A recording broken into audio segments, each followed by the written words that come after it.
different imports that we can do and that you're going to see again as we get into some of our hands-on stuff and we build out some projects.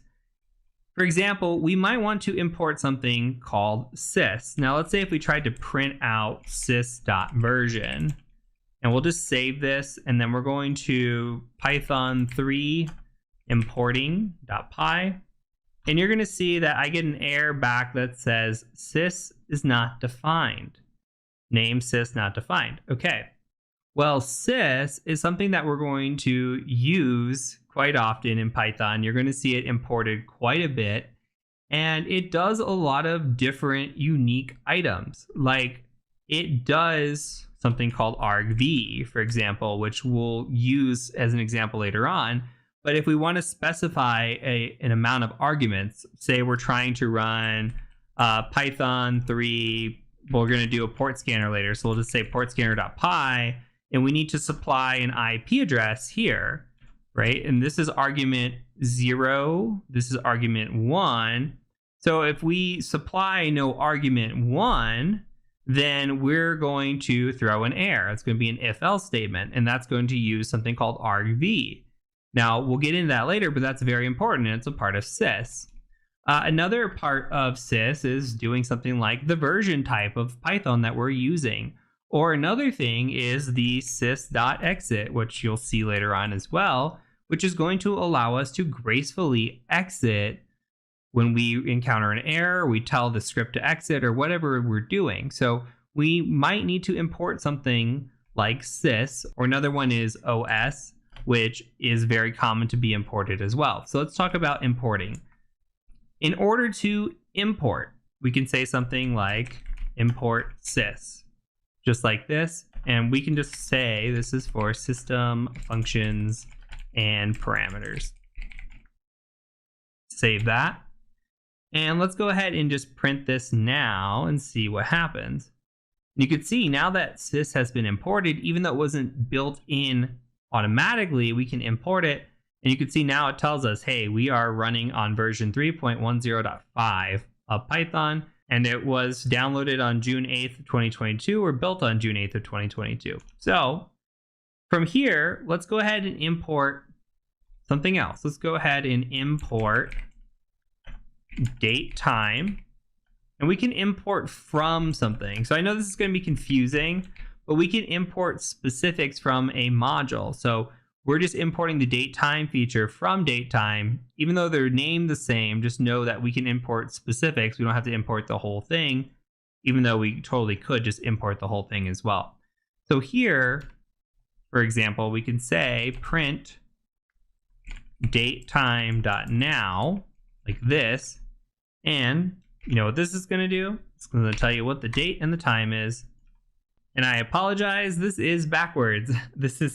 It's from datetime, import datetime. So again, your syntax will tell you where it's wrong, and it is perfectly normal to make mistakes. I leave these in the video so that you see that I am human too, and it's completely normal to make mistakes like this. So go ahead and do your script now, and you'll see that it gives the date and the time.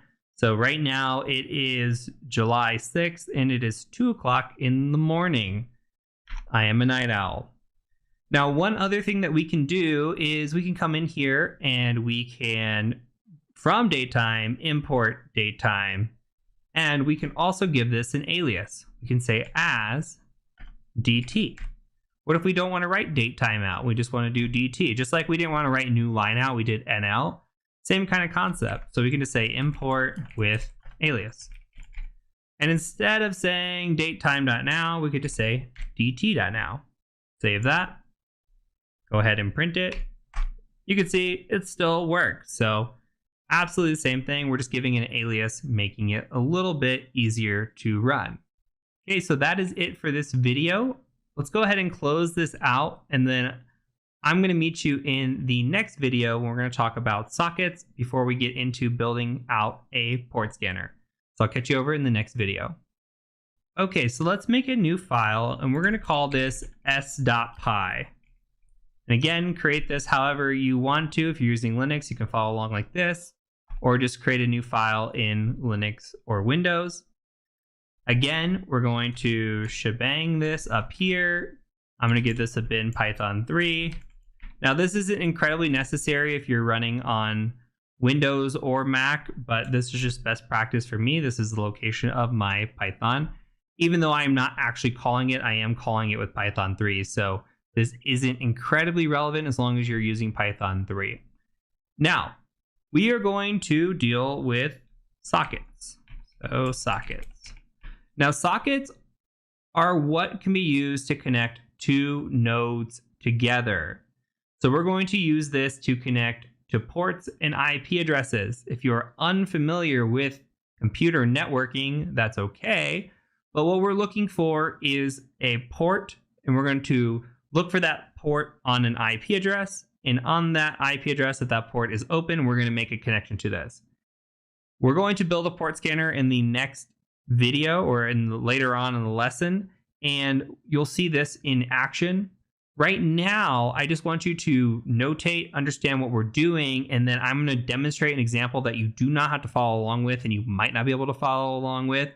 So that's okay. But just know that sockets are used to make a connection between ports and IP addresses, and you'll see that here very shortly. So you do not name this, by the way, socket.py. If for some reason you came in here and you named this socket.py, this will break Python because we are going to import socket. So make sure that you come in here and you rename this if you named it socket.py. It's very easy to do that, but that will break the socket.py, which is what we're importing here. So with this, we're going to set a couple of variables. We're going to say host is equal to 127.0.0.1. And this is our loopback address or our home address. If you're not familiar with computer networking, I do recommend that you go take a class on computer networking because it will become very important as you get into Python development, especially if you ever work with nodes of any sort. So other thing is ports. So we have ports on our machine that we can connect to. We're going to be using TCP. If you do not know what TCP is or what the ports are, that's okay. You can still follow along, but know that there are 65,535 available ports. Some ports are very common in what they use, like port 80, for example, is a web server over HTTP. You have 443, which is HTTPS. 21 is FTP. There's a lot of common ports and protocols that are out there. We're going to pick a non-standard port, non-common. We're just going to say 7777. So what I'm going to tell this to do is I want to tell this to reach out to this host, which is just going to be us for this example, and this port. So I want to make a connection on this port. Now, I'm going to give a variable of s, and this is going to be a very long statement. So if you say socket.socket, I'm going to type this out and then I'm going to explain everything, okay? So socket.af inet. Then we're going to say socket.sockstream. And then just for your notes, AF inet is IPv4. Sockstream is a port. So we're giving it this S because we are not wanting to type this whole long thing out all the time. We're just shortening this. What we're going to do is we're going out to make a connection to this AF inet, which is IPv4 IP address, which is what this is. And we're going to also make a connection on a port, which is our sock stream. We're going to give it this port. So we're going to say that by doing s.connect. And we're going to come in here, and this is going to be a tuple. So we're actually going to use double parentheses here, host port. Okay, and we could come in here, by the way, and we could just put in 127.0.0.1 instead of using a variable. But I like to use variables because it's best practice, but you could hard code this in if you wanted to. But here, I just like using the variables. Easier to change, especially if you're coming in here and you're writing in a bunch of host port calls to the variable. It's easy just to have it in one place as opposed to hard coding this. Okay, so I'm going to go ahead and save this. This is where I do not expect you to follow along because you might not have the architecture behind it. Now, as I stated in the beginning of this video, I am an ethical hacker by trade. which means that this version of Kali that I've been running on, or this version of Linux that I've been running on, is actually Kali Linux. And in Kali Linux, we have a bunch of tools available to us for pen testing and ethical hacking. One of those tools is a tool called Netcat. Now, Netcat is NC, and basically what it does is allows us to connect to open ports or establish a listener on an open port. So what I'm going to do is I'm going to open up a new tab here, make this bigger, and then I'm going to run this here. Just understand, if you've never used Netcat before, that's fine. I'm just opening up a listener on a port. That's all. Just worry about the L and the P for now. Listen on port 7777. Anybody makes a connection on that port, we're listening. So we are going to connect to ourselves because we wrote the script out to 127001, which is us. And all we're going to do is python3 s.py, and enter. Nothing's going to happen. We don't have any print statements, anything crazy. But you can see that a connection was made from 127001 to 127001. And it made a connection on this port, and we connected on the other side on this other port here, which don't worry about that too much. If you're not familiar with networking, that's absolutely okay. But there has to be two ports being connected, one on one side, one on the other. So here, we made that connection. We didn't tell this to do anything else. We just said, hey, go out, listen for this connection. We made a connection. We established it. We did our job. We used our socket, and we are good to go here. We closed the connection because there was nothing, no instructions given or anything else. And that's all we needed. So what we're going to do now is we're going to, in the next video, build out what I call a terrible port scanner. And we'll talk about why it's terrible, but we're going to tie everything we've learned so far together and build something out that is actually usable with Python. So I've been throwing all these lessons and terms and everything out to you. Now we're going to apply that. And you're going to see how we can use that all together. And I'm very excited. So I'll catch you over in the next lesson when we start building out a port scanner. It is time to create our first project. And this project is going to be building out a terrible port scanner. And so let's go ahead and create a new file. I'm going to call this scanner.py. Give it the ampersand here if you're on Linux. And then we're just going to call this then Python3, save it, get the pretty colors going. And what we are going to do is we are going to create a scanner that is going to be something like this. We're going to type in Python3 scanner.py, and then we're going to say IP address. We want to provide an IP address, and then it's going to go out and do port scanning on that IP address. So hopefully we can build that out.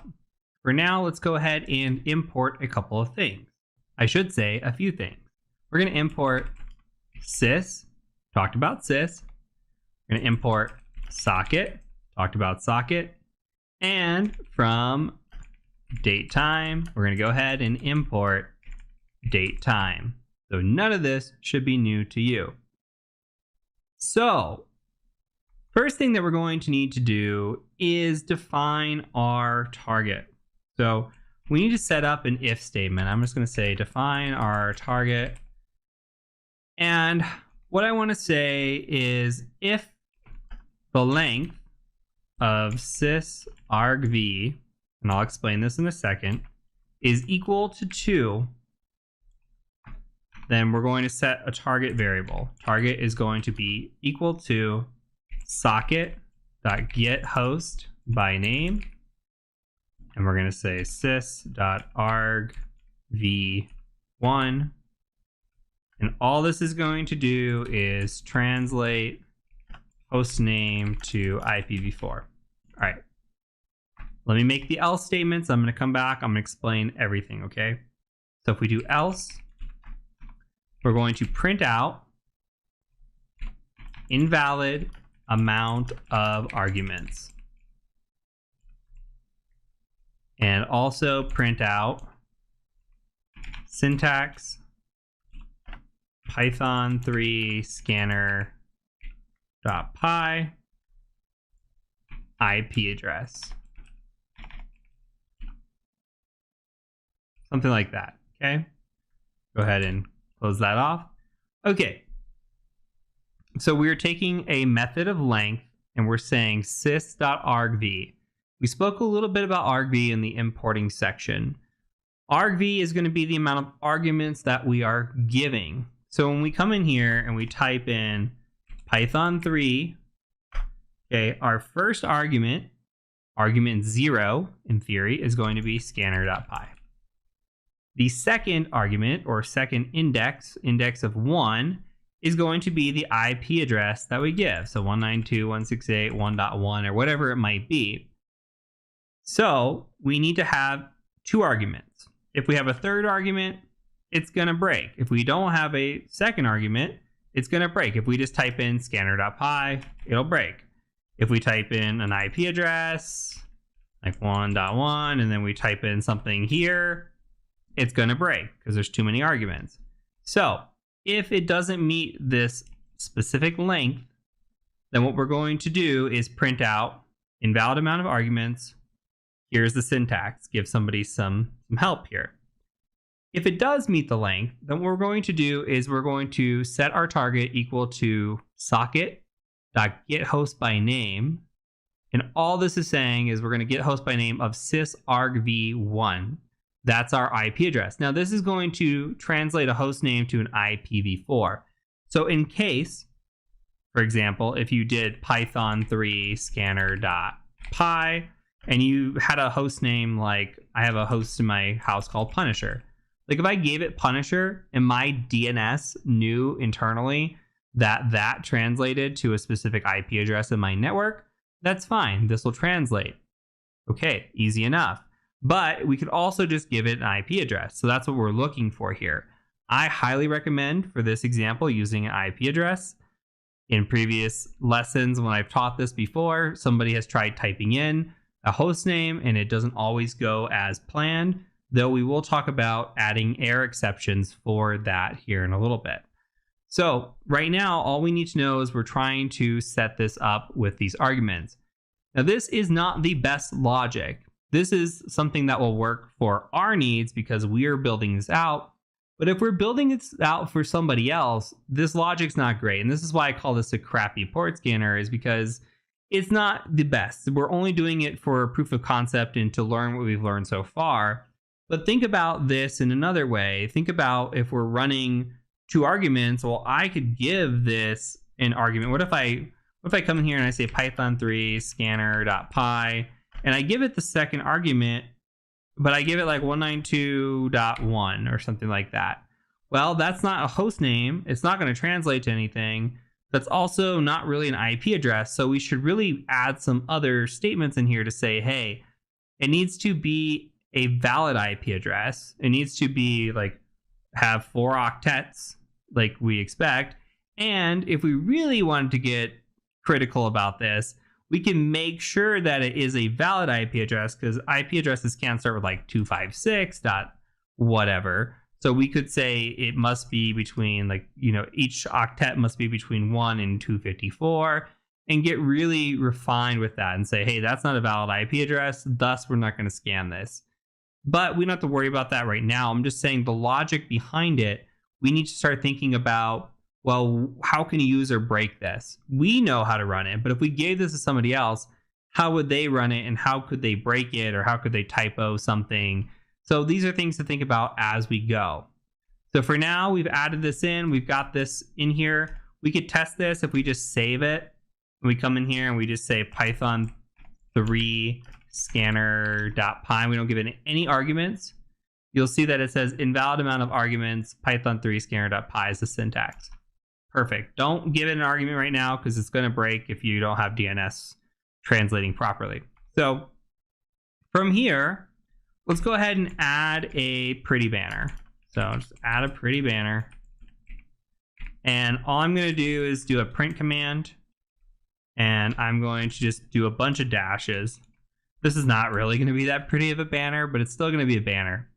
And so when this kicks off, if we've got a valid IP that we're going to be scanning, we're just going to do scanning target and then we'll just do a space. And you could just do a concatenation here of plus target. You could do F string if you want. Completely up to you on how you want to do this. So we just do scanning target plus target. This will say what the IP address is. We can do like scanning target of that, something along those lines. And then we could say print time started. And then we can give this something like a string. So we want to give plus a string of date time dot now. Remember, we can't concatenate numbers and strings, so we're going to go ahead and do this, and then we'll just print out this one more time. Okay, I'm going to save this. Let's go ahead and try running this with, like, I don't know, 192.168.1.1. Okay, so this is what we get. We can see that we have scanning target. Okay, scanning target 192.168.1.1. Here's the time that it started. Perfect. We've got a pretty banner set up. So now let's actually start making it do something. So we're going to use what is called the try command. We're going to try something, and if it works, perfect. If it doesn't, we're going to have exceptions for that. So here's what we're going to do. We're going to say try. We're going to do a for loop, port in range. Remember we talked about a range earlier. We talked about, well, what about a for IP in range of 1 through 254? We're doing the same concept here. Now we're just giving it a range. Now there are 65,535 potential ports. I'm not going to force you to scan all those. If you want to, you can come in here and say 65,535. This is not threaded. We are not doing any sort of speed runs here. This could potentially be a slow port scanner. So it is best, in my opinion, to do like a port scan between 50 and 85. And the reason I do this is because we're going to scan or attempt to scan our home router, and usually DNS is open on that. And usually port 80 is open on that. So I'm trying to look and see if we can find a couple ports that might be open. So for port in this range, what we're going to do is we're going to set our S equal to that lovely socket.socket, socket.afinet, and socket.sock_stream, just like that. And then we're also going to come in here and we're going to do a socket dot set default timeout to 1. So if it responds back or doesn't respond back within a second, we're just going to move on. We don't want to stick to scanning a port, waiting for it not to respond back to us, and then the script takes long and longer and longer. So we just want to make sure that we set our default timeout to 1 there, and then what we're going to do is we're going to go ahead and set a variable of result, and result is going to equal to s.connect_ex, and I'll explain all this in a second. Target and port. All right, so what this is doing here, actually let me type out the rest and then we'll go back. We're going to say if result is equal to 0, we're going to print out port. We can do is open. So now we can come in here and we can do a format port if we want to. You could use an F string here if you want to. So we can just use an F string. So I'm just showing you examples, but you can say port and just do an F in front of this. Okay, port whatever is open. And then we're going to close the connection. All right, let's read through this. Make sure we understand what's going on. So we're going to do a for loop for port in the range of 50 to 85. So we're going to start with 50, then 51, then 52, go through that process. We are setting a variable of S equal to this because we're going to gather the IPv4 address and we're going to gather the port that we're trying to connect to. Now, our IPv4 address, here's our tuple right here. We are saying I want to connect on target and port. Target is going to be supplied by us. We're going to use argv1. So we're going to supply the IP address, and the port is going to be this range here. So for port in range, we're declaring port here. Now this s.connect_ex, this is an error indicator. So if a port is open, the error result returns 0. If a port is closed, it returns a 1. So if the result is a 0, we're going to say, hey, this port was open. If it's not, it's going to close out, and we're going to close this. Then we're going to go back to the loop and come through and try it again. So we're going to close out our socket connection on that port, come back, try 51, 52, etc., etc. Now, before we run this, there are some exceptions that we need to consider. So the first one, we're going to try this, but we need exceptions. So except, what if we have a keyboard interrupt? So we'll say keyboard interrupt.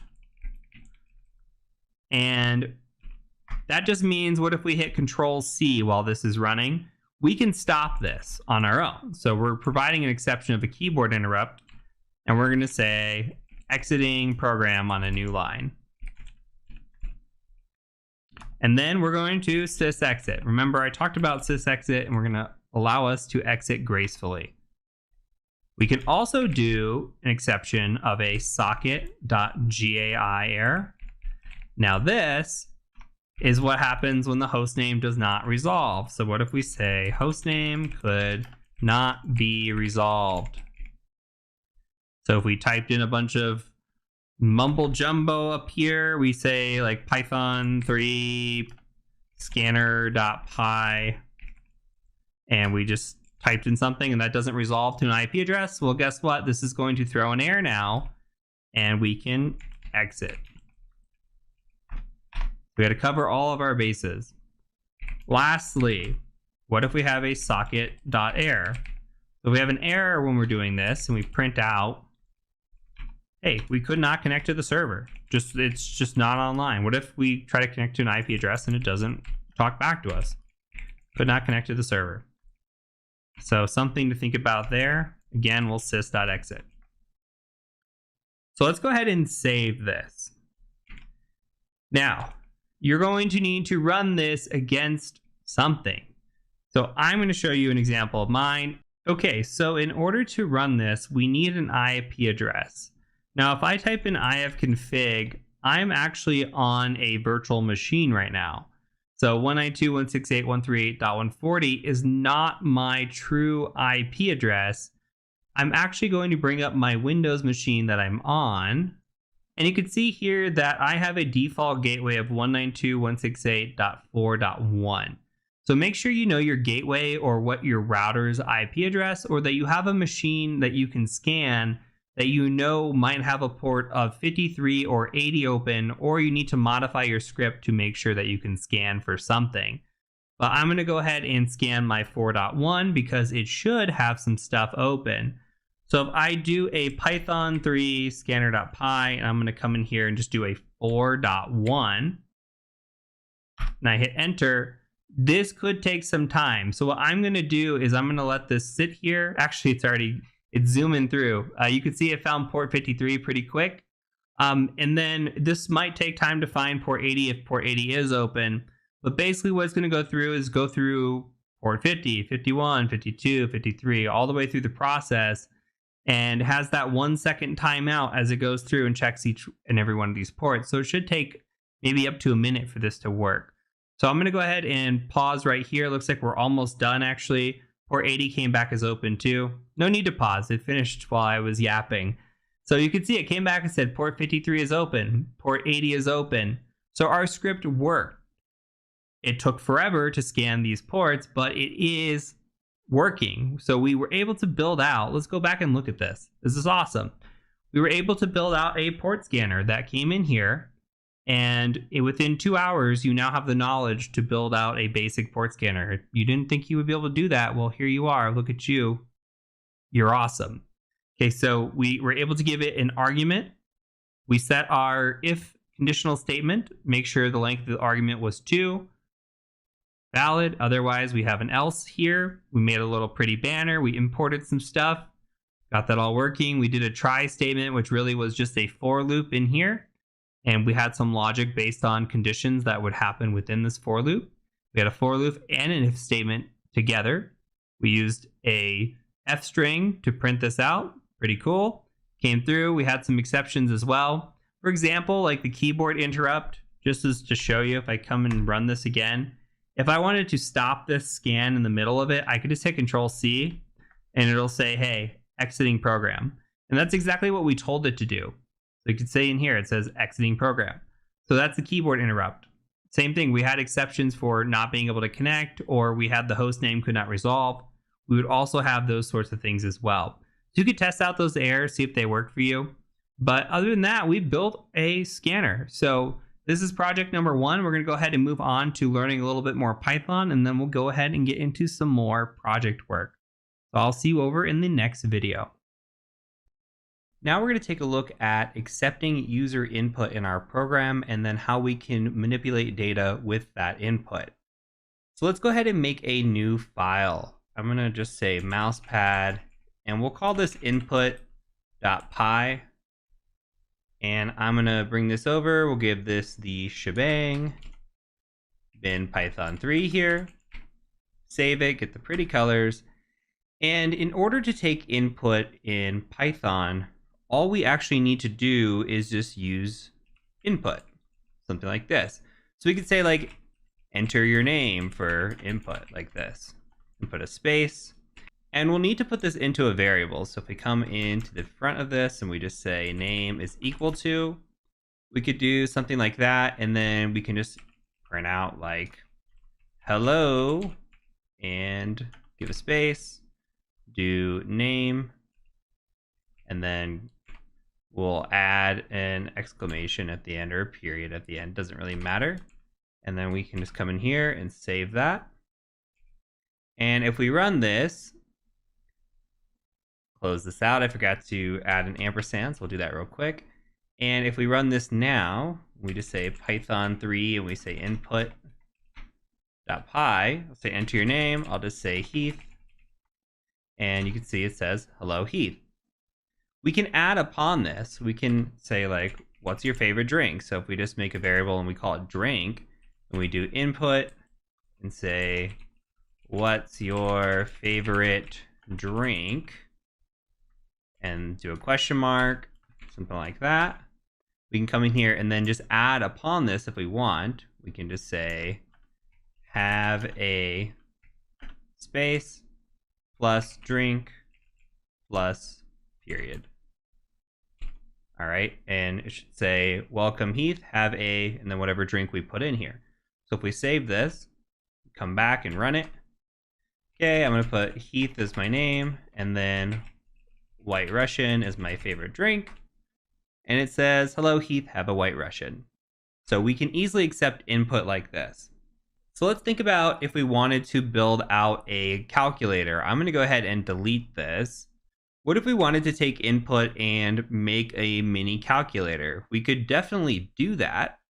So what if we had two numbers and we've been taking X and Y? So if we said X is equal to input, and we'll just say, give me a number, and then we'll do something like that. And then we can also do Y and also make that input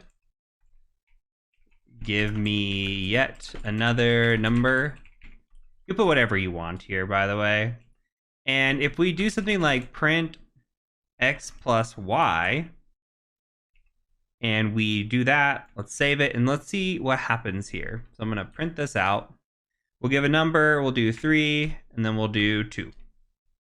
And it gave us 32. Why is it doing that?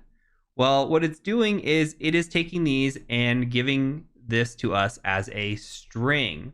So we need to either do an integer here and put this in an int, or we need to take this as a float. So if we think about this from the past, if we want to only take integers, we can, but if somebody were to put in like 8.7 or some number here, and they gave that to us, well, we would only take the 8 and we would leave off the 0.7.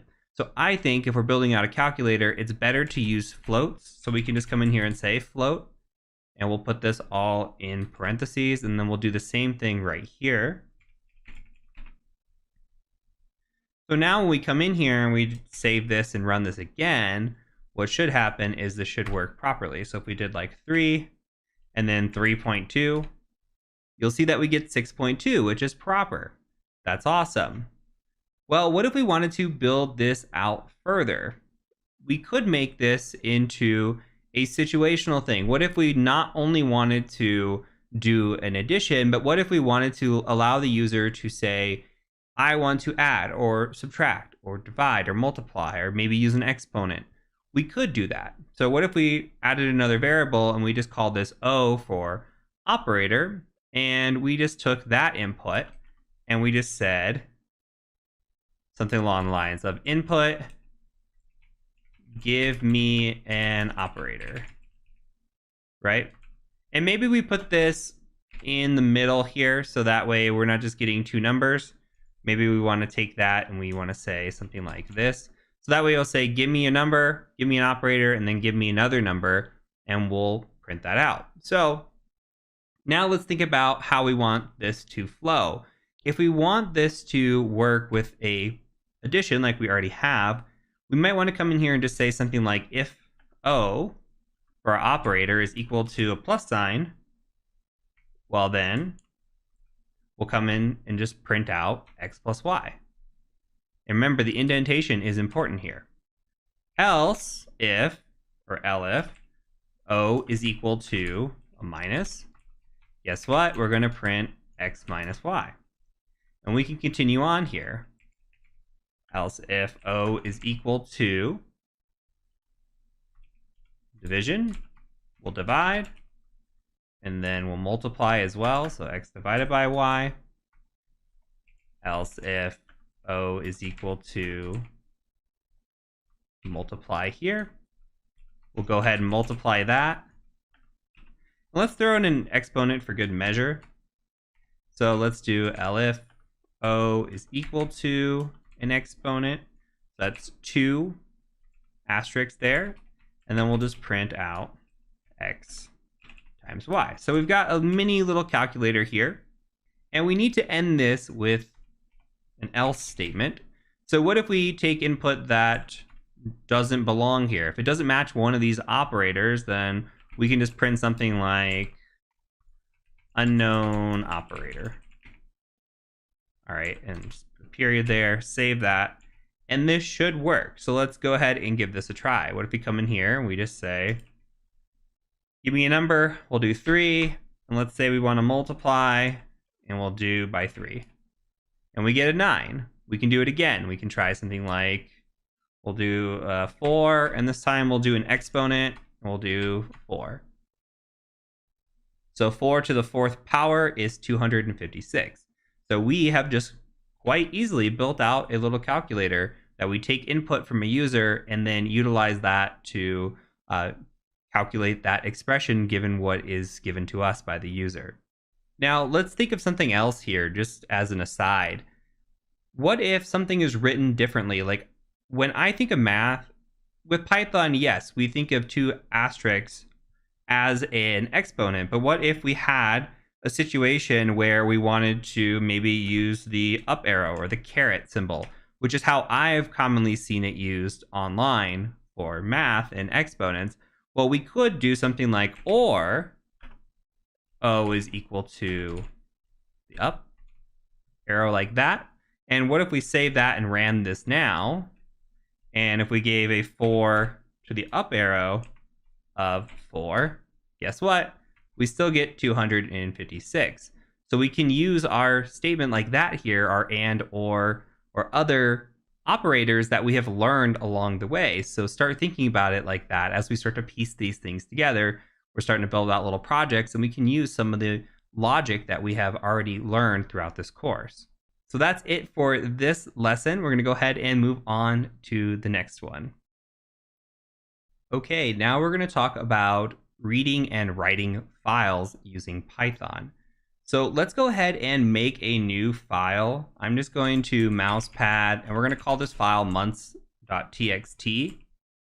And in here, let's go ahead and just type out the months. So we'll do January, February, March, April. I could type May, June, July, August, September, October, November, and December. If you need to take a break and catch up, go ahead and do that. Save this, and once you have it saved, go ahead and close the file out. So let's go ahead and create a new Python file. So we'll call this mousepad, and I think we'll just call this readwrite.py. I'll do an ampersand here. And for this, what we're going to do is we're going to go ahead and look at how we can read and write files. So the way that we do that is with the open command. So we'll say something like open. And with open, and actually let's add the shebang up here really quick. In Python 3, save it. And with the open command, we can say something like open months.txt. And I need to add this here. So if we open months.txt, what we need to do with this, or what we typically do with this, is we store this within a variable. So we might just call this months equals open months.txt. And if we want to read that file, we can come in here and just print out months. And you'll see what this does here in a second. Now, best practice says to also close this out anytime we open this. So I'm going to go ahead and just add some lines in here because we're going to add some more stuff to this. But we can just do months.close. And we'll save this. Let's go ahead and run and see what happens here. So if we do Python 3 readwrite.py, you'll see we get this information back. Let me move this so it's readable. And what this tells us is, hey, this is the name of the file. We're in a certain mode, and this mode currently is read mode. And we get the default encoding here of UTF-8. So we're getting information back. We're not actually reading the file that we wrote. So some of the information that we can get, by the way, we can come in here and we can say to ourselves, well, is this file readable? So we have mode equals R, and this is one way to check it. There's a couple ways that we can check it as well. We can print out months.mode, and that will tell us what mode we're in. We can also print out months.readable, and that should give us a Boolean statement whether that is true or false. So if we come in here and we save this, and we do this again, you'll see that we get months. We print that out. We get the whole shebang here. And we get the mode is equal to R, which is readable. You can see if we print out the mode, we can also see it's readable. Or if we do months readable, we can see that it is readable. So we have the ability here to actually print this out and read this file. So how do we do that? Well, let's go ahead and delete these two lines. And we can just come in here and do months.read. If we do that, what happens here? Let's save it, print this out. And you can see that it reads through every single iteration, January all the way through December. Perfect. So we just read a file and we closed out, working as intended. If we wanted to read this line by line, we could. We can do months.readLine like this.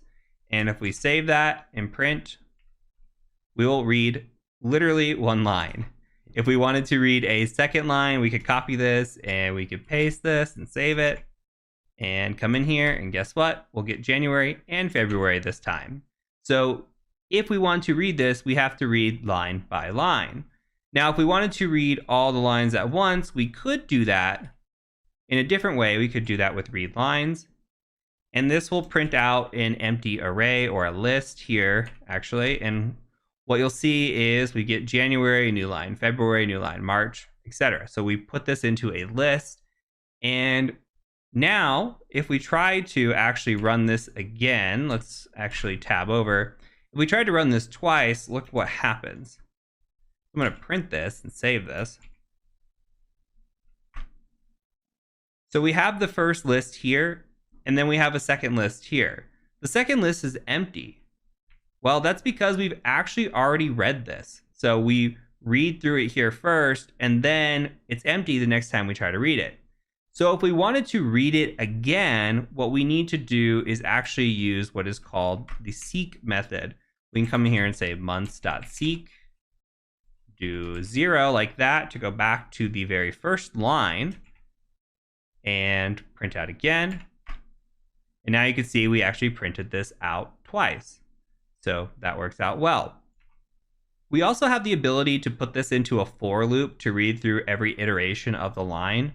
So if we wanted to do something like for month in months, we could just print out month. All right, and that should iterate through everything in here. So save that, print this. And you can see that it indeed does print through everything. We can also add the dot strip at the end of this. Save that, print. And you can see that we strip out any of the new lines that are in there. So you saw we got some spacing in here, it's a little funky. So if we came through and we just added the dot strip, that makes our for loop a little bit better. So again, remember, what we're defining here is whatever we want. We can call this for X in months, make this an X, and it's the same thing. But logically, it's just easy to call this month in months, and then we can just print those out. So we can iterate through this. So far, up until this point, all we've done is been able to read a file. What if we want to write to a file or append to a file? Well, we can do that as well. So if we wanted to, for instance, open a file, let's open a new file. Let's do something we haven't created yet. Let's do days of the week. So let's do open days. And if we try to do this, let's change months to days. And we're going to change days to close. And we're just going to leave this open right here. So we have our best practice. Now, if we tried to run this with an open days.txt, we're not going to be able to do that because currently we're just in read mode. So we want to be able to turn over and put ourselves into write mode. In order to do that, we can just do a W. If we wanted to check that out, we could just do print days.mode like we saw before. Make sure we are actually operating in write mode. So if we save this, you'll see that we are in write mode. So we're good to go. You could also just, again, delete this, save, and print out days. Apologies. You print out days, save that. You'll be able to see that we are also in write mode. So both of these work.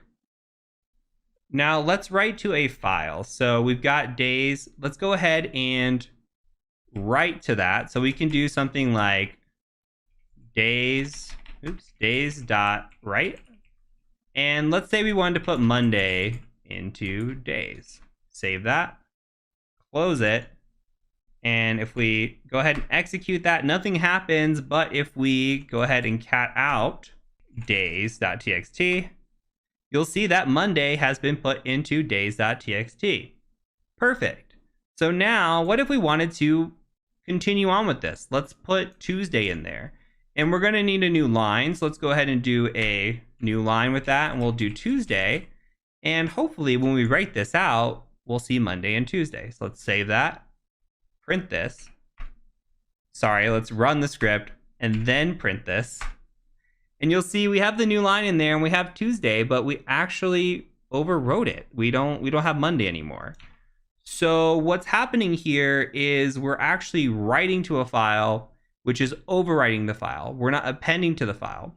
So if we wanted to append to the file, what we need to do is change this W to an A. And we can come in here and we can write in Wednesday if we wanted to. Save this. And now run this and run that. And now you can see we have Tuesday and Wednesday. So understand the difference between R being read, W being write, which overwrites, and A being append, which allows us to append a file instead of overwriting a file.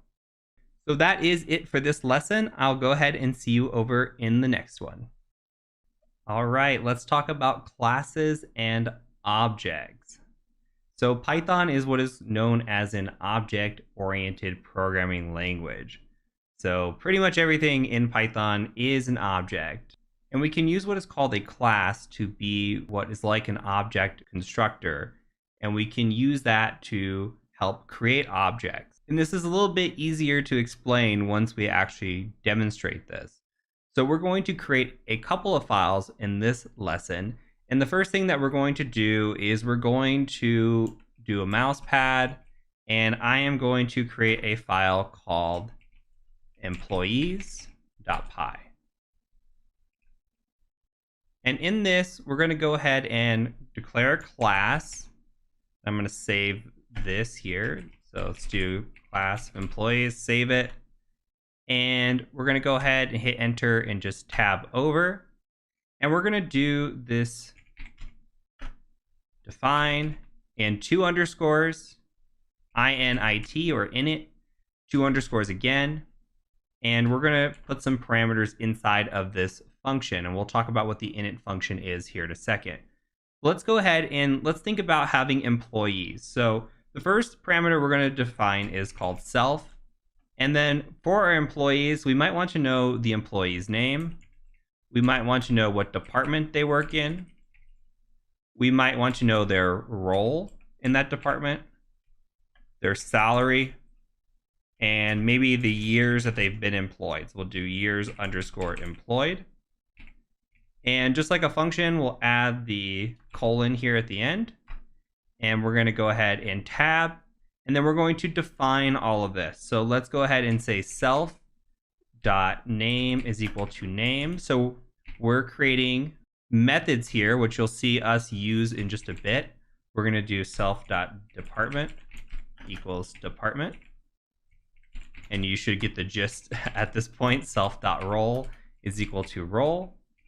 Self.salary is equal to salary. Self.years employed is equal to years employed. Okay, so let's save that. So all classes have a function called the init function, and this is always executed when the class is being initiated. So we're going to use this init function to assign values to object properties. So what we're doing here is we're creating these parameters within this function, and we're also building out methods that we can use once we import this class. So let's go ahead and close this out, and we're going to open up another mouse pad, and we'll just call this something like our employees.py. You can call it whatever you want. And I'm going to go ahead and do my shebang at the top. We'll do bin python 3. Save that. And from here, I want to actually import the class that we just built. So what I'm going to do is I'm going to import this, and we're going to say from employees, import employees. All right. And we can make a couple of employees here. So let's set a variable of E1 for employee 1, and we'll just do employees. And I'm going to stick with the Bob's Burgers theme from earlier. We'll just say we've got Bob. Remember, we're declaring Bob's name. His department, we'll say he works in sales. We'll say that his role within that department is the director of sales. And we'll say his salary is $100,000 a year, and that he has been employed for 20 years. And we'll do another employee. And we'll say that this employee is Linda. She is an executive. She is the Chief Information Officer, or the CIO. She makes $150,000 a year, and she has been with the organization for 10 years. So we can do some stuff with this. We can go and say like print e1.name. Let's save this, make sure everything works. Come in here. Actually, let me close and reopen this because I forgot my ampersand on this. And we'll come back, and now we'll go ahead and do Python 3 our employees. And you'll see that print e1.name is pulling down Bob. So we're using the name method that we created with our class. So we define that within that class. So now we have the ability to pull down information based on the class that we built. So we can also do something like print e2.role, and we should get that role printed out for us. So if we see e2 role, we're getting that she is a CIO. So that is accurate statement here. Let's see if we can open both of these. Let's open also employees.py, and we have both of these here now. So it's a little bit easier to see. We've got our function, our init function here, and we have all of our methods that we've defined. Now we can build upon this within this class. So let's say if we wanted to make another function, if we wanted to say something like define eligible for retirement, and we just said self in here as the parameter. What if we said something like if self.years employed is greater than or equal to 20, then we return true, because if the person has worked with us for 20 years, then they are eligible for retirement. Otherwise, if they haven't, then they haven't earned their retirement yet. So we can look at an employee and see how long they've worked with us, and we can save this here. And then we can come in here, we can do something like print, and we'll say E1, and we'll ask if they are eligible for retirement. Okay. Save this, print this out, and you'll see that Bob is indeed eligible for retirement because he has been with the company at least 20 years, which is what we put here within the class. So just know what we're doing is we're building out our own class, and we're able to define these functions and these parameters, and these help us with creating our objects that we're using over here. So we've got our classes, and then we've got our objects. So this can get really robust very quick, and we'll build out a project to look at that here in the next lesson, and that way we can tie this all together. But this is a very important part of programming, and this is very much a 101 class, so we're just skimming the surface on what this is. But this is actually incredibly useful when we start building out classes like this to help with other things that we're writing and pulling information from. So that's it for this lesson. We're going to go ahead and move on to the next one. We have reached the final project in this course, and this is going to tie everything together that we have learned thus far. So I am a bit of a sneakerhead, which means I really like shoes. And so what we're going to do is we're going to build a budget app using classes and objects, and we're going to see what shoes we can afford based on how much money we have. So we're going to go ahead and start with the class, and we're going to just make a new file. We'll do mousepad, and we'll call this shoes. I can type shoes.py, open that up, and we'll also open up a new window as well, or just a new tab here, and we'll write in both of these. So for this one, we're going to go ahead and just define a class of shoes, and I'm going to go ahead and just save that so I see the colors. And here we're going to define our init statement, and we're going to just say self, and then we're going to have a name, our name of our shoe, and the price of our shoes. And within this, we're just going to define self.name equals name. This should all look familiar so far. And self.price is equal to price. What we're going to do with the price, because we'll run into an instance where this is going to be taken potentially as a string, we're going to go ahead and just give this a float. We want to make sure that we are assuming this is going to be a float of a price here. Let's go ahead and define a few more things. So I want to define a budget check, and I want to make sure that we have the budget here. So what we're going to do in this instance is we're just going to say self, and then we'll also add in budget here. And we'll come in here and we'll do a check first. We want to make sure that we are given an integer or a float here when we are asked for the budget. So we can say something like if not is instance. And what this means is we're saying if this type is not what we're specifying here, then we're going to go ahead and reject this and close out of the application. So the is instance looks for a type and returns a true value. But if we say is not true, then that's false.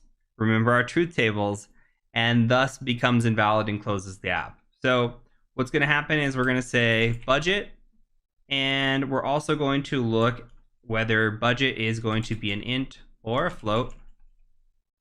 And if it is not one of those two things, we're going to go ahead and print out invalid entry. Please enter a number, something along those lines. And then we'll exit the application. So let's say that we have a budget and we want to also know how much money is left over if we buy the shoes. So we can define something like change, or what change is left over. And we could say something like self budget on this as well. And we can just return our budget minus our self.price. So remember, we declared self.price up here. Now we're calling it and we're just saying, hey, I want to return the value of the budget that we have minus the cost of the item that we're purchasing. Okay, only a couple more things and we'll be done with our class here. So we also need to purchase it, right? So let's define buy, and we're going to do self budget again. And here we're going to do a self.budget check. And we'll check our budget.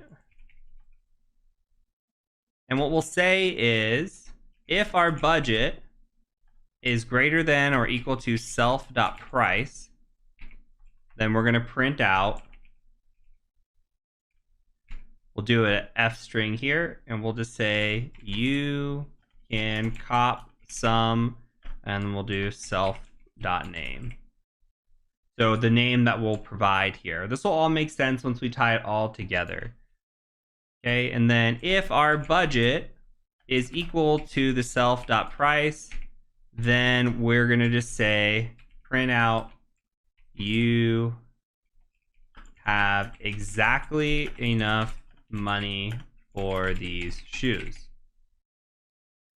Otherwise, we can do else. Now we could go through this whole thing and give a statement and say, well, what if we had no money, or what if we didn't have enough money? But in this instance, we're just going to print out the situation of you can buy these shoes and have, we'll give a $sign here. We'll say self.change, and we'll give a budget left over. So we'll say left over, just like this. All right, and then when we exit the application, we can say something like exit, and we'll just give a statement, thanks for using our shoe budget app. Now, this might not make any sense yet, and that's okay. Let me make this a little bit bigger. And so what we're doing here is we're defining our init, and in our init we have a name, which is going to be the name of the shoe, and a price, which is going to be the price of the shoe. So self.name is equal to name, self.price is going to be a float because we're expecting, potentially it could be our price of our shoe could be $2.99 or $100.99. It might not just be a perfect number, so we want to use a float. We have our budget check here. We're just checking the is instance. We could, in theory, add to this budget check and make sure we have enough funding before we come down and do the purchase. Would probably be the logical way to do this. But in this instance, we're just using really beginner logic, and we're just coming through and we're just saying, hey, if this instance isn't an integer or a float, like somebody types in a string, then we're just going to go ahead and reject this. We don't want any, we have no interest if this is no integer or a float here. Then we're going to define our change. So if we have money left over, like if we have budget minus the price of the shoe, then we're going to go ahead and give some money back. And then we're going to buy the shoe as well. So we're going to have our buy option. As long as our budget is greater than the price of the shoe, we can buy that shoe. And if the budget is equal to the price, then we have enough money. If it's not, then we'll actually have some money left over here. Unless it's the instance of not having enough money, and then it'll just exit the application because we haven't told it to do anything else. And then it'll also thank us for using the shoe app.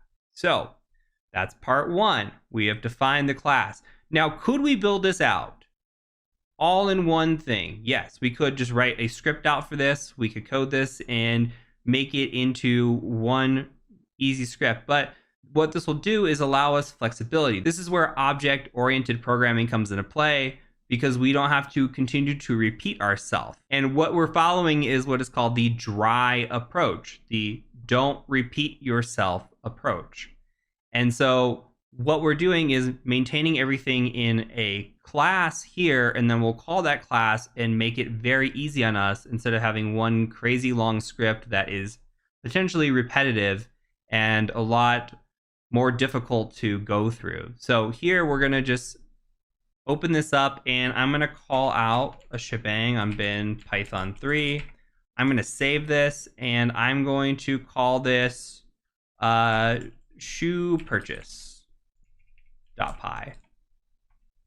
Save that. Now we're going to import from our class that we made. So from shoes, import shoes. And let's define a few variables. So let's say low is equal to shoes. And for the low price shoes, we're just going to say we can buy some and ones. And we can buy those for $30. For medium price shoes, maybe we can purchase some Air Force Ones. And for those, maybe they're $120. And then for the high price shoes, maybe we're interested in purchasing some off-whites. And those might run us $400. And from here, what we're going to do is we're going to do a try statement. Remember, we've done a try statement before. And we're going to say try, and we're going to say shoe budget is equal to a float of an input. We're going to ask for an input here. So this is all tying together. We'll say, what is your shoe budget? Do a question mark there. Tie this together. And then we're going to do an exception. So if we have a value error, meaning we don't get a number back, similar to what we were doing previously, if we don't get a number back here, we're going to say, please enter a number. Now, we can come in here and say, for shoes in, and then we can just give this high, medium, low, like this. We can do a shoes.buy. And remember, we came out with this buy method over in our class here. So we're doing a shoes.buy. We're going to go ahead and check all this for us. And we're going to say shoe budget. So we're going to take the input of shoe budget. What's the value here? We'll take that. We'll come in here and we'll see what our budget is. If it is greater than or equal to the price of the shoe, we're defining our name of the shoe and our price of the shoe from our parameters that we defined up here, name and price. So we're saying, hey, the name and the price. So is the price of the shoe, is it at least the amount of our budget? And if it is, we can buy that. And we'll check in the highest order and then go in the lowest order. If you flip these and you put in $400, it would just keep telling you that you can only buy the low price shoe. So you need to make sure it's in the highest to the lowest order in this example. And so it'll check, do we have enough money to buy the $400 pair of shoes? No? Okay, and then do we have enough money to buy the $120 pair of shoes? No? Do we have enough money to buy the $30 pair of shoes? So we'll go through that and iterate in this loop to see what we can or can't buy. So let's go ahead and save this.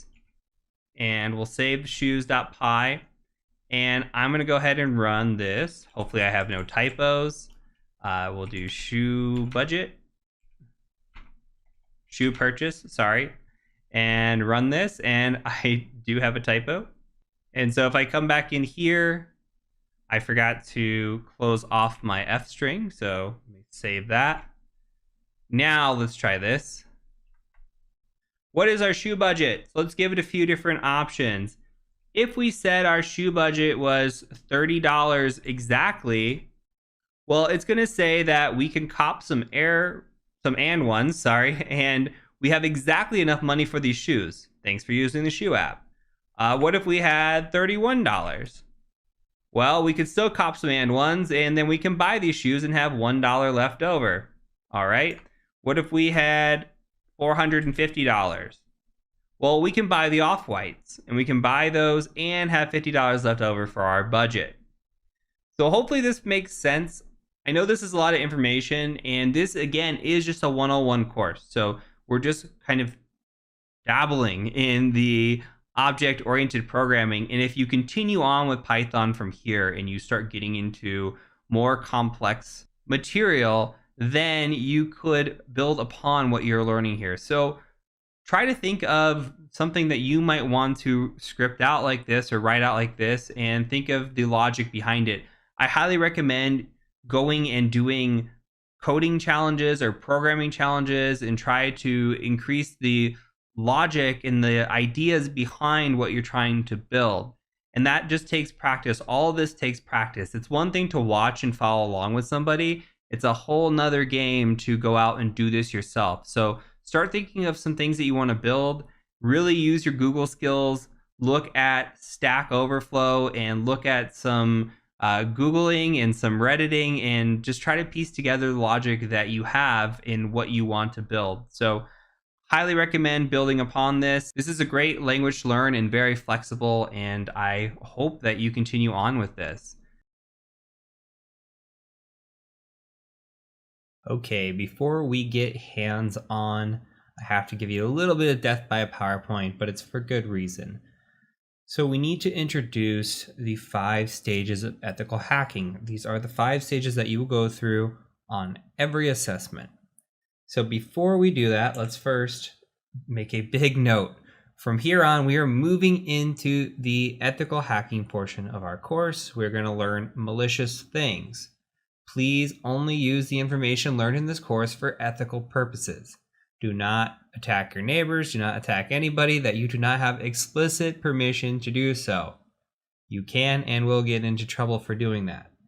So with that out of the way, let's talk briefly about the 5 stages of ethical hacking. So we start up at the top, and we actually start with what is called reconnaissance. This stage is also known as information gathering, and there are 2 different types. There's active and passive.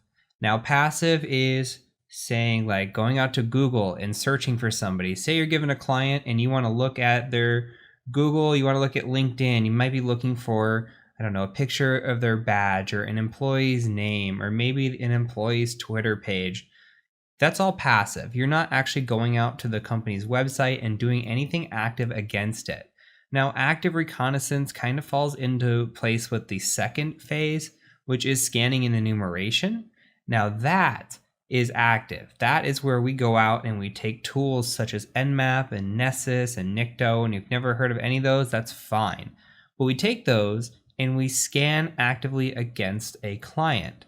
Now what we're looking for are open ports, vulnerabilities, different items. And with what returns on these results when we do this scanning, we also perform what is called enumeration. Enumeration is just looking at items and digging into them to see if we can find anything of value. Say that there is a web server running on port 80. We see port 80 is open and it's running something like Apache 1.2, which would be really, really outdated. We would go out to Google and we would say, Google, do you know if Apache 1.2 has any exploits for it? And we would do research. That's the enumeration portion of it. So once we do our information gathering, we do our scanning and enumeration, then we move into the gaining access portion. This is also known as exploitation. We will run an exploit against the client or against the vulnerable service or whatever it may be to try to gain access into a machine or into a network, into an environment, etc. Once we have that access, the process starts to repeat. we do scanning and enumeration again, and we also want to maintain that access, right? So if we were to get kicked out, okay, or a user shuts down their computer, how do we maintain that access so when they turn their computer back on, we still have access to it? And then lastly, there is the covering tracks. You want to delete any logs that you may leave behind. You want to delete any kind of malware that you upload, which is more important as a pen tester. Any accounts that you create for any reason, you want to delete those as well. You really just want to clean up, is a good way of putting it. Covering tracks is the more hacker way of putting it, but as a penetration tester, you really just want to clean up. So we're going to go heavily through steps 1 through 3 in this course. We'll also cover 4 and 5 briefly, but the process and methodology never changes. Regardless if you're doing network, if you're doing web app, or if you're doing a different type of assessment, it's all similar in this 5 stages of hacking. The tools might change, the attack methods might change, but the overall methodology is always the same. So that's how we're also going to structure this course. We're going to go in first and we're going to talk about information gathering and reconnaissance. Then we're going to move into scanning and enumeration, and then we'll start with exploitation and do that repeatedly till we get it inside of our heads and it feels almost second nature, right? Once we have all that done, we'll do some practice boxes, give it a go, see how we do. We'll move into the internal side of things with Active Directory. We'll start working with our web applications and our wireless, and we will touch on the maintaining access and covering tracks, but you're going to see this methodology over and over, and you might also get this question on an interview, to describe the 5 stages. So it's important to know these. It's just something that every ethical hacker can rattle off pretty quickly. So have this written down, think about it, keep your wheels spinning, and let's go ahead and move on to our first section, which is going to be information gathering / reconnaissance. Let's learn some cool tools, some Google Foo, and just what kind of information we can actually gather on a potential client. So in this section, we are going to be talking about information gathering. And all the information gathering we're going to do in this section is going to be passive. So I'm calling this passive recon or passive reconnaissance. I wanted to give a brief overview of what we're going to be covering and talk about some high-level topics before we get into the weeds and really dive into our target. So let's talk about the different types of passive recon. So on the physical or social sides, physical meaning actually going on site and maybe doing a physical engagement, or the social engineering aspect of maybe doing a phishing assessment or even including it in a physical engagement or a phishing assessment. Just gathering this information from the physical social aspect is incredibly useful. So we have location information. So we might utilize something like satellite images, or often we'll go on site and do drone reconnaissance where we fly a drone around and try to gain information. And what we're really after with these images of this drone recon is we're trying to find out, hey, what does the building layout look like? Are there badge readers? Are there break areas? Does security exist? Do they have somebody posted out up front? Can you just walk right in the door? What does their fencing look like?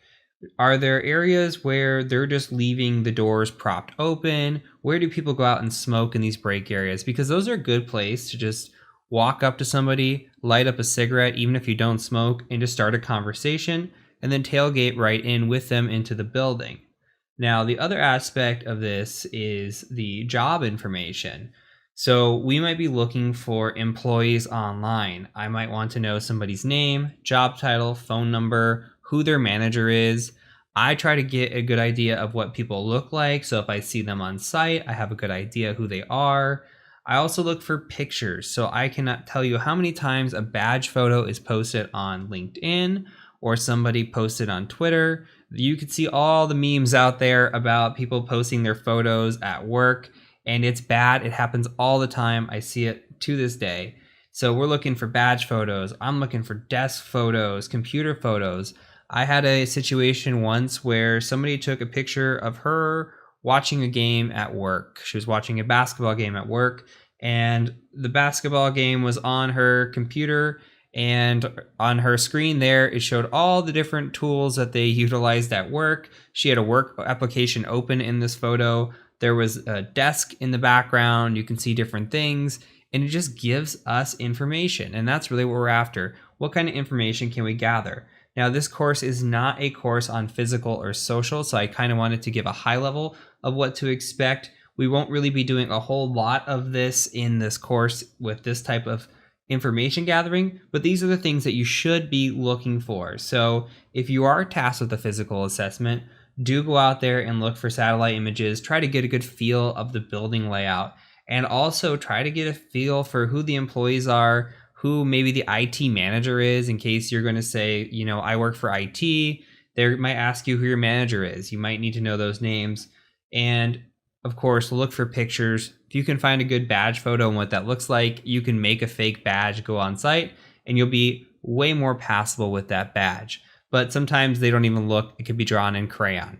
So from there, let's go ahead and talk about what we will be doing a lot of, which is the web and host. So when you get a web or a host assessment, the first thing you really should do is what is called target validation. So we're going to be targeting something on bug crowds. We're not really going to focus on this, but what we're going to do in the real world is we would validate the target. Now, there are situations where a client will give you an IP address or a website, and they might fudge it, right? They might accidentally fat finger it, put the wrong number, put the wrong letter in the website, and then guess what? You're off attacking somebody else's website. And there, if you are a podcast listener, there's a good Darknet Diaries episode on this. If you don't listen to Darknet Diaries, go check it out. There's a great episode with a guy named Rob Fuller, aka Mubix, and he talks about getting the wrong IP address on an assessment and attacking the wrong people and actually gaining access to that machine, which is a really, really big screw up on both parts, right? So you should always validate your targets.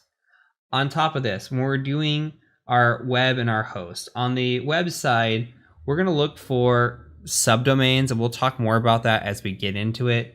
But we can do that with Google, we can do that with Nmap, Sublister. There's so many different tools that we can use, and we'll cover some of the tools and how to do it. Get a little deep into that as well, especially as we get into the website of things. There's fingerprinting. We need to know what's running on a website or what's running on a host. What kind of services are out there? Are they running a web server? What's that web server? Is it IIS? Is it Apache? What version is it? Right? Are they running, what ports are open on their machines? Oh, they have FTP open. What version of FTP is open?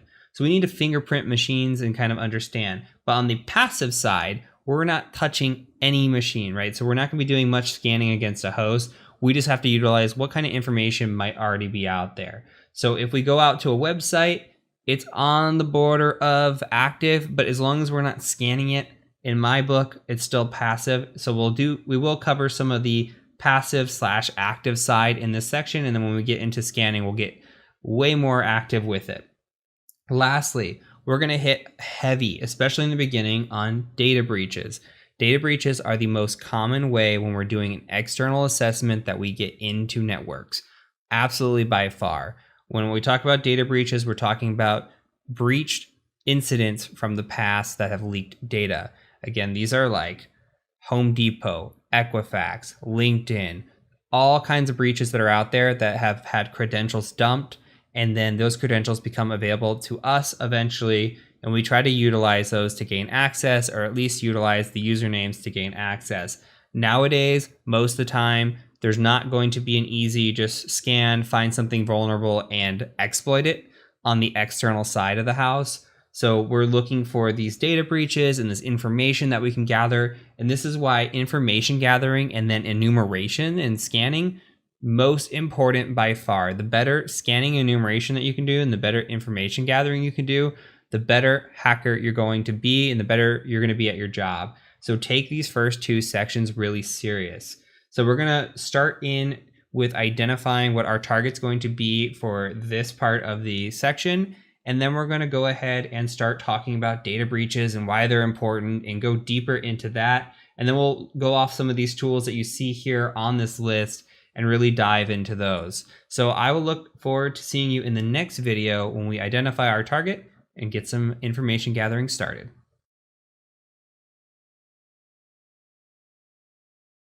All right, before we begin doing our reconnaissance, we have to establish a client to attack. So for this course, we're going to be utilizing a client out of BugCrowd. If you've never heard of BugCrowd, BugCrowd is a public bug bounty program. What that means is there are programs on the website that will allow you to attack them. And if you find a bug against the program, you're able to submit it and potentially get money for it. So you are able to hack these programs publicly as they are part of this program. Now, the program we're going to be attacking is Tesla. So Tesla is part of BugCrowd. Now, please do note, please double check when you're watching this course, as some time may have passed. Tesla might no longer be part of this bug bounty program, so it's very critical to make sure that you are still within scope before you attack.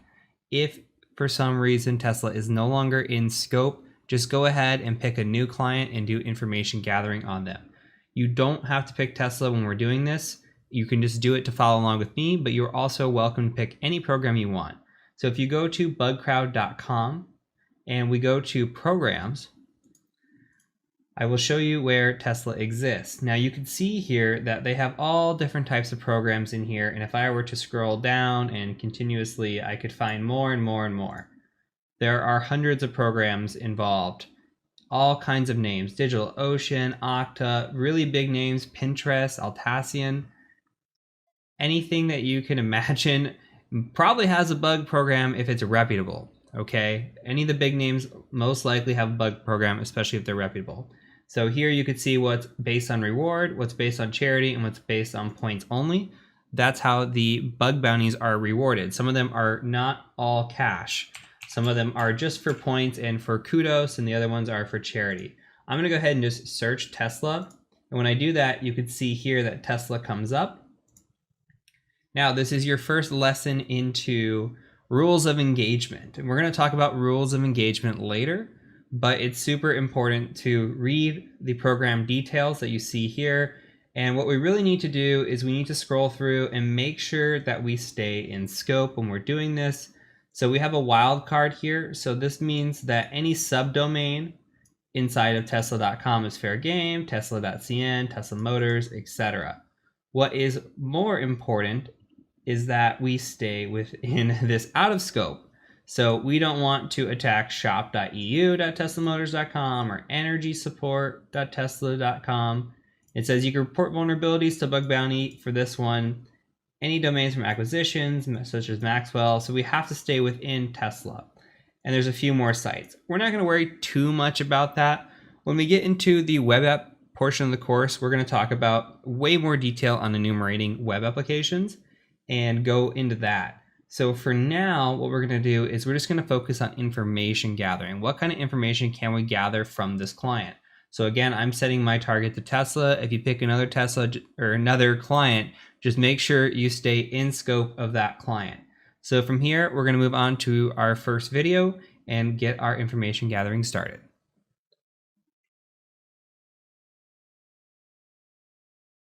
Welcome to the email OSINT section. We're going to talk about discovering email addresses.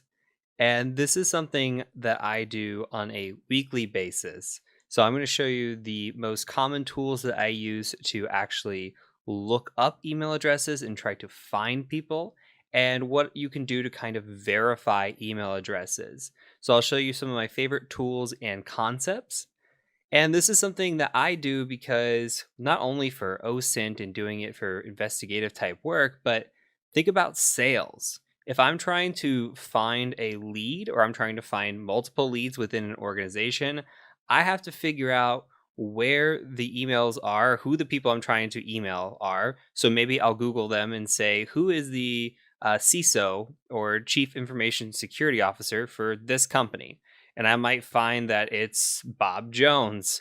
And we go look up Bob Jones and we say, okay, well, how do I get Bob Jones's contact information? Can I find it via Google? Maybe it's out there in the public, but maybe we have to dig a little deeper. Maybe we have to kind of do some guesstimation and see if we can figure it out. So that's what we're going to do today is look at the email addresses, formats, and try to determine if we can find some emails. So let's go ahead and move over to the Kali Linux machine that I've got. And the first website is one of my favorites. So hunter.io, you just come to hunter.io. You get like 50 or 100 free searches a month. I don't remember what it is. It's a fair amount. You can come here and basically just type in a company name. So like say I want to type in TCM security, TCM-sec, and you can see TCM security here. We get one result on the email address. So we'll click it and see what happens here. And looks like we have like an info@tcm-sec.com. It tells us, hey, there's 5 sources that identify this. So we see tcm-sec.com. There's an about, blogs. This is where they're finding it, okay? A better example, maybe something that has more users, like Tesla. Tesla has 468 users. If we come in here and we look, well, we can see that they have a pattern identified here. So their pattern they're identifying is first initial, last name at tesla.com. And that's really what we want to see. And then we can gather email addresses here if we want. But say like we knew Bob Jones, again, going back to that example, Bob Jones. So maybe Bob Jones works at Tesla. Maybe his email would be bjones@tesla.com. So it's something to think about. Now we can sign up and get actual information here. You should be able to sign up with a Gmail account. Sometimes this does not work depending on the country that you are in. So be cognizant, you might have to use a different email address, but I just tried signing up with a Gmail account that I have on here and it worked just fine. So I'm going to go ahead and try to log in. I'm going to sign in with Google with what's already here and just now I'm logged in. So we can go back now and try searching Tesla again. And you'll see that the results actually come back. So we get information here now. We get, let me make this a little bit bigger. We get information as to, okay, here's the vice president. This is the vice president's email address. Project development manager. Maybe you want to talk to somebody in human resources. So you can click here and go to human resources. And then here are the different human resources emails that are here. So, and then the sources that they found these email addresses. So this isn't a particular person in HR, but it's still human resources email addresses. So this looks like it's probably for Hong Kong. This is for Berlin. This is Gigafactory. So they have different email addresses based on where they are. Now, if you looked up TCM security here, you're really not going to find much on us because we don't have a ton of email addresses out there, but I think that we can find more in other ways. Now, so we only get so many usages here. We'll just keep thinking about this as we move forward. So hunter.io, great resource. They have plugins if you want them. I think it's a fantastic place to look. Phonebook.cz is the next resource I want to show you. This one is fantastic. Let's start with tcm-sec.com and see. So we're going to go tcm-sec.com and we're going to search email addresses here. So they do domains and URLs as well, which I think is awesome. But let's just search for email address. See if anything comes back. No results. Okay, that's okay. Let's try Tesla and see what comes back there. Okay, a lot more. So we get quite a few email addresses. We can see Elon Musk all over the place. We got Elon-Musk, Elon. We've got eMusk over here. And we get a ton of emails. Look at this. So what's nice about this is we can sit here and try to identify what the possible email addresses are. So again, first initial last name looks like it's showing up quite a bit. Outside of maybe like the Elon Musks of the world, we're getting a bunch of mostly first initial last names in here. So I think that's pretty spot on with this. The other thing that we can do is we could utilize this list. Say we're trying to do something called credential stuffing, which we'll talk about in the next section, actually, when we talk about breach credentials. But say we're trying to gather a bunch of usernames and test and see if we can log in with those usernames anywhere. Or maybe password spraying, not so much the credential stuffing, but password spraying, where we take all these usernames and we just throw it at a login form and say, hey, summer 2020 exclamation point. You know, see if that logs into any of these accounts, and you would be surprised. It happens quite a bit. So, this is valuable information, even if we don't know exactly. Maybe we're not just hunting for one email, maybe we're hunting for an entire domain. This is a great way to get free entire domains with a quick copy and paste capability. Like we have the Tesla here, we can export the CSV from hunter.io, but you only get so many results that you can export into a CSV. Here you get a bunch. There's no guarantee these are all valid, but it's still information. Information is what we want. This is all we're trying to gather, is as much information as possible. So these are all potential email addresses for Tesla.com. I think it's a great, great resource. Now, we could also use something like Voila No Bear. Now, this one, you can get 50 more leads for free. I'm not going to show you. It's the same kind of deal as hunter.io. They're showing you how to utilize it here. Basically, you can just search for people and see to try to find their email addresses. There is one I want to show you that I do use and I have quite a bit of success with, and that is called Clearbit. And Clearbit has to be used in Chrome. So I'm going to bring up this here. Clearbit has to be used in Chrome. So you can download the Chrome extension for Clearbit. And all you would have to do is go to Google. Let me log in really quick. And then I'm going to just select the free account. We get so many searches, 100 emails a month. So basically, you're going to search for Clearbit Connect, and you would just say, hey, Clearbit Connect. I'll put a link down below, by the way. But Clearbit Connect is awesome. You'll see why here in a second once I authorize this. Okay, we're going to come down here, acknowledge, probably give out our firstborn. And then now we're going to say, hey, I want to find emails. And here's all different kinds of things that we can sit here and search for. You can see TCM securities in here. These are some searches that I've done. These aren't any clients of mine. These are just searches that I've done in the past, maybe looking for information or looking for possible leads or anything. So if I come in here and I say, hey, I want to look for TCM security, you could type that in. I'm going to just click on TCM security. And look what it discovered that the others didn't. It discovered me. Okay, and if I click on me, look, it says heat.tcm-sec.com. Where did that come from? And then look, it has my LinkedIn right here as well. That's amazing. That's awesome. And it says here, you can email Heath. Just click this button. And then it's also got Rizwan. Rizwan's on my sales team. Look, it's got Rizwan at tcm-sec.com. What does that tell you? That tells you that we're using a first name basis for our email addresses. It's awesome. Now let's come in here and maybe we want to look at Tesla. Maybe let's try Tesla one more time. Maybe we're looking for the CISO of Tesla if Tesla has a CISO. You could come in here and look, like Elon Musk is right here, obviously CEO, but you could come in here and maybe go by role, and they have different roles in here. So CEO, let's see if we can find any sort of CISO.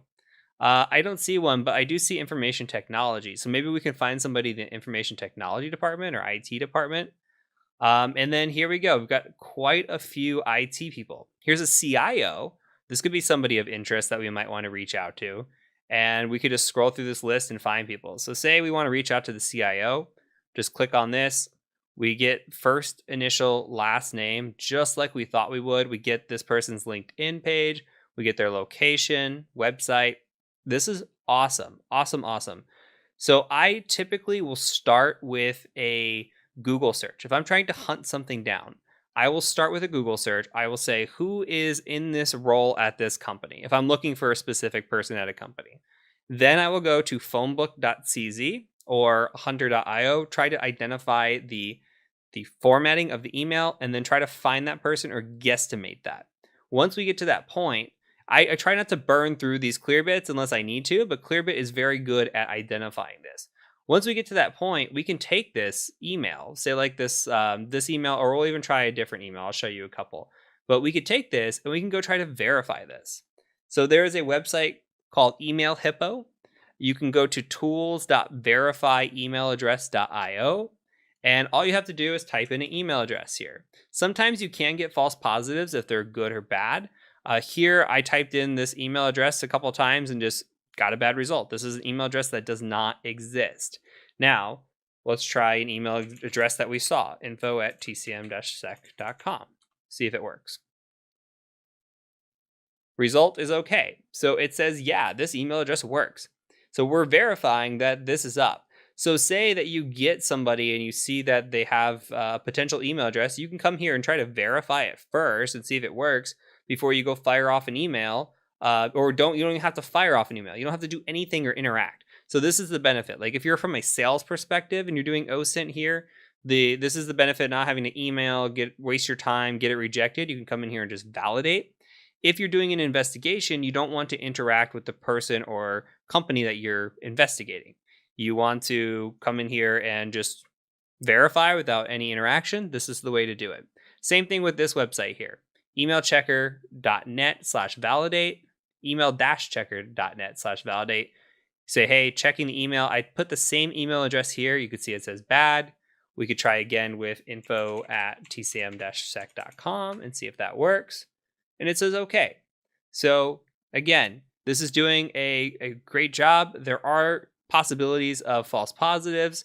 There are so many searches that you can do per month on these, I do believe. They have APIs, which is nice if you want to automate this or script this out. But I think this is fantastic. This is great stuff. Now, there are plenty of other ways to verify email addresses.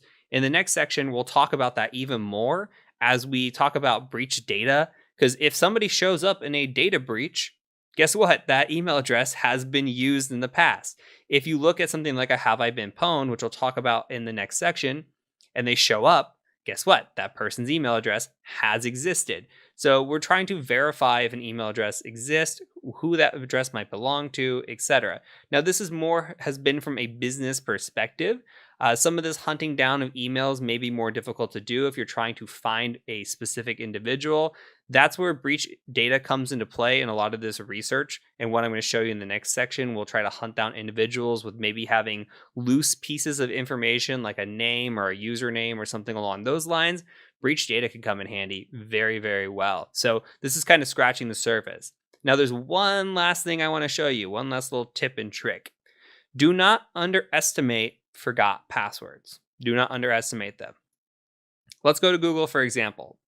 Right now, I am logging in under an account that is please don't hack me, sir, please. So it's please don't hack me, sir, PLZ, I do believe. I'm going to go ahead and try hitting next on that. Okay, so first of all, it said, hey, welcome. And what does this mean? This means that we have a valid account here. That's great. This is validating that this Gmail account exists. Here's something else. We can use this to tie to potentially another account or help validate. Say we know that this email belongs to somebody that's harassing somebody else. We don't know who this person is. They're using this spoofed email, but maybe we have a hunch or maybe we don't. Maybe we just want to try to get more data. You can come to forgot password and it's going to say, what's the last password you remember using? I don't know. Let's try another way. You come down here and it says, hey, let me make this bigger. Google will send a verification code to H. And it says, look, it shows you the rest of the digits here. And then at TC here. That would give you a pretty good indication if you're tracking who your subject is, that this email could tie to somebody else. Look, this is heath@tcm-sec.com. Okay, so this email belongs to me. This is tying back to me.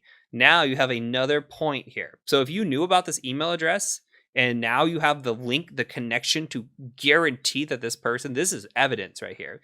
Say you were doing something, which we'll learn about again in the next section, where you're looking through breach data, you find a username that matches this email address and also matches this email address, but people can reuse usernames. There could be multiple people who use the same username. So you need to verify or some link. This would be a proof of a link between those, a pretty strong proof if you ask me. If you can say, hey, I identified 2 email addresses with the same username, I did an account recovery, came in here and saw that this had this same first character and first domain name, I think that's a pretty strong correlation. So things to think about, wheels to be spinning. Try to identify email addresses in any way possible. We'll cover this more in depth in the next section. And I'm really excited because password hunting is one of my favorite things. So let's go ahead and move on to the next section when we talk about password OSINT.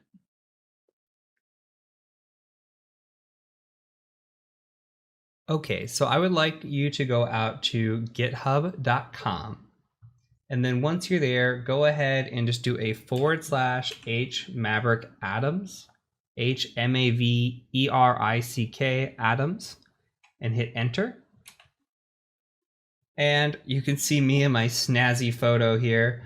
But what we're after is, I want to show you a tool that I wrote called Breach Parse, and we're going to walk through what it does. Now go ahead and click on Breach Parse, and you're going to see a bash script here and a little bit of a description. So you do not need to download this. Let me preface with what we're doing here. This magnet link, you're going to need a torrent, some sort of uTorrent or BitTorrent, and you'll need to download this. And it's also something along the lines of 44 gigabytes extracted. It's a huge file. So you don't have to do this. You can just watch and follow along. You are more than welcome to install this on your machine. I'm going to show you what it looks like. So I'm going to go out to my applications and my files here. And then I have put this into my opt folder. So if you come into opt here, and then I've got breach parse. If you come into this breach compilation folder, which is what we'll download, you're going to see that we have data here. Okay, so this data has a bunch of different data. It's got emails starting with 0, 1, 2, 3, 4, all these different ones. What's living inside of this is, if we can display it, is emails and passwords. Now you see these ones have weird symbols inside the emails, but there's a bunch of emails and passwords in here, like somebody at yahoo.com, and their password is 1234556. Well, these passwords are coming from credential dumps. So we talked about it earlier about thinking about the Equifax or the LinkedIn breach or Home Depot, all these big breaches that happen, credentials get dumped out. And guess what? They show up on the dark web, and eventually they show up in these lists. So we utilize these lists, and we've got, if you click into this, just hundreds of files here, and again, 44 gigabytes. So what I did was I built a little tool that can search through this data and pull down names. So we could take a quick look at the tool and what it does. But basically what it does is you just put in the syntax, you search for something like at tesla.com, and then you specify, tesla.txt. And it's going to search through all of these files for at tesla.com. If you're more interested in the code behind it, you're more than welcome to read the code in here and see if some of the items that we've covered already with the bash scripting and the Python scripting kind of ring a bell. So what we're going to do is I'm going to come ahead and go into the terminal and make it a little bigger. And then I'm just going to change into that opt folder, breach parse. I'm going to run breach parse. So breach parse here. And what we're going to do is I'm just going to say at tesla.com and then tesla.txt, and that's going to run.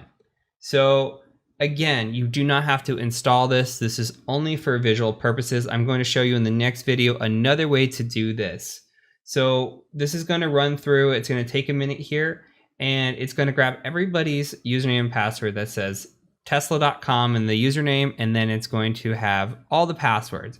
And we're going to be able to decipher things from this. So I'm going to let this run, and as soon as it's done, I'll come back and we'll talk about the results. Okay, the results are back. So this breaks it down into 3 files. There is it's cat Tesla. There is a master, passwords, and user. So the master has the username and password, and then the users file has the users, passwords has the passwords. So I'm going to actually gedit the Tesla master.txt, and let's take a look at this. So from here, we don't have a big list, surprisingly, for a company the size of Tesla.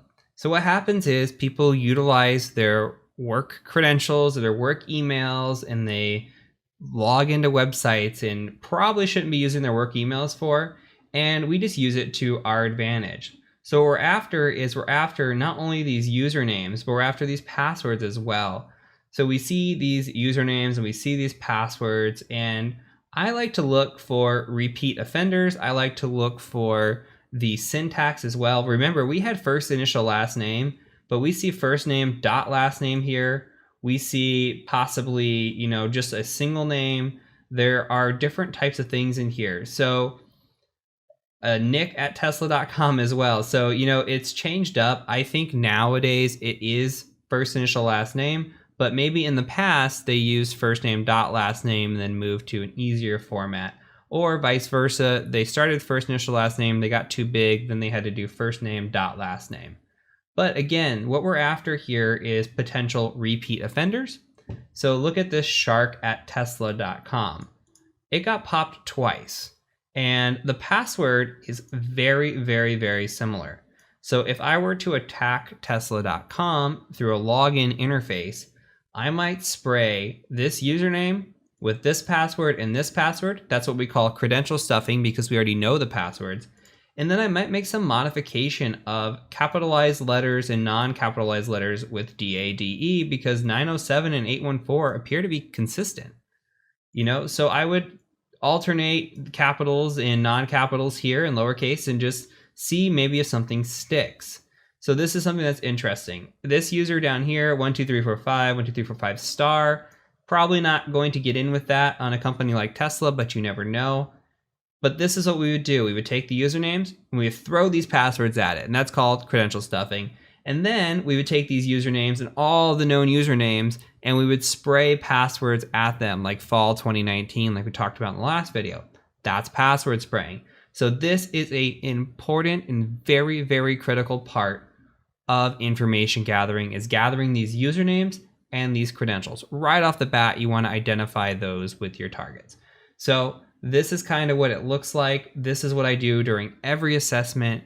And hopefully that makes sense and that works into it. In the next video, we're going to go ahead and just show another method and start thinking again about these credentials and how they can be utilized. And then we'll do some other information gathering as we move on and learn some techniques and how we can get information on a client. So I'll see you over in the next video. Okay, let's talk about hunting breach credentials and let's get hands-on. Now, before we get started, I know I stressed this in the beginning of the course. I'm going to stress this again. What I'm going to show you here could change.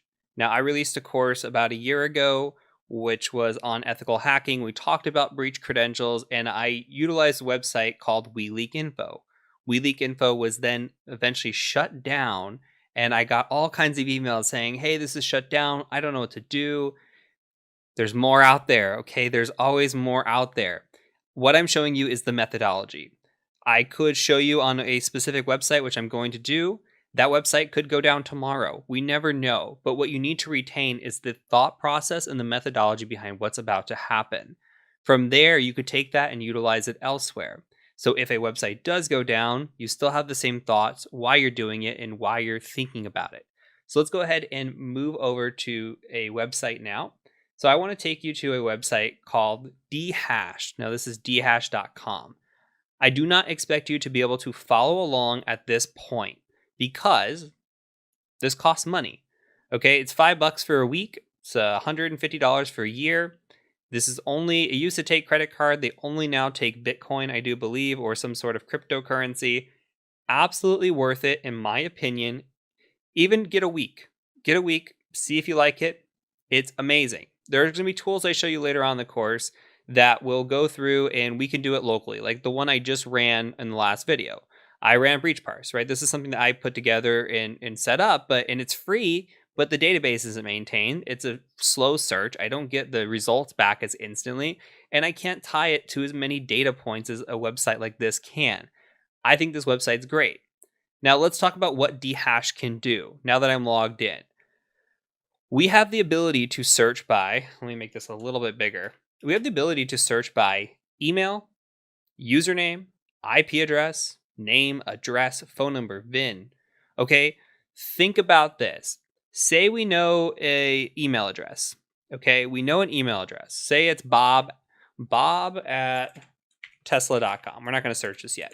We take Bob, and we know Bob, it has an account, and we're looking for him. We search him. Bob shows up. And we see Bob shows up, and we see maybe his name, like Bob Jones or something like that, shows up. Maybe something that he's been leaked in has his address.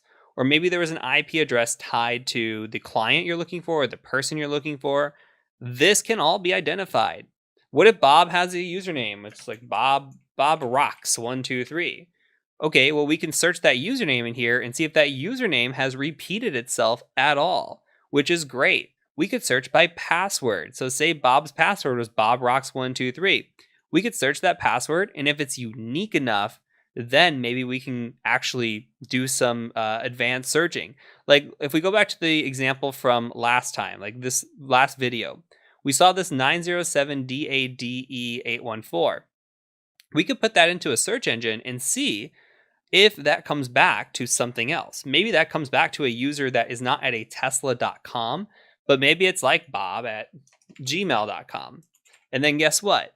Now we have Bob's personal account, or now we have Bob tied to another email account, especially if we search by name or something that we can tie them together. We need to start being able to relate other accounts to each other. We can do that with hashing. We can do that with passwords. There's a lot of things that we can do, and we want to start tying this together. As a real world example, when I am looking at an organization and I'm doing research on hashing, or I'm doing research on breach credentials, I'm trying to think, okay, first, if my client is tesla.com, I might come in here and search at tesla.com, and I might come see how many results are in here. Let's see what happens. Okay, here's George at tesla.com. George has been in a shared data, so there's no actual any details here besides a potential username, a name, email. Okay, same thing with safety. We'd have to scroll down and see if we can find something that, okay, here's Adobe. Now, Adobe will have there's actually a Bob at Tesla. Bob at Tesla has a hash password here. Okay, so now we could say, well, first of all, we can go see if we can figure out what this hash is, which we'll talk about in a second. We can also go and say, okay, Bob, does Bob exist anywhere else? Does this hash exist anywhere else on this website?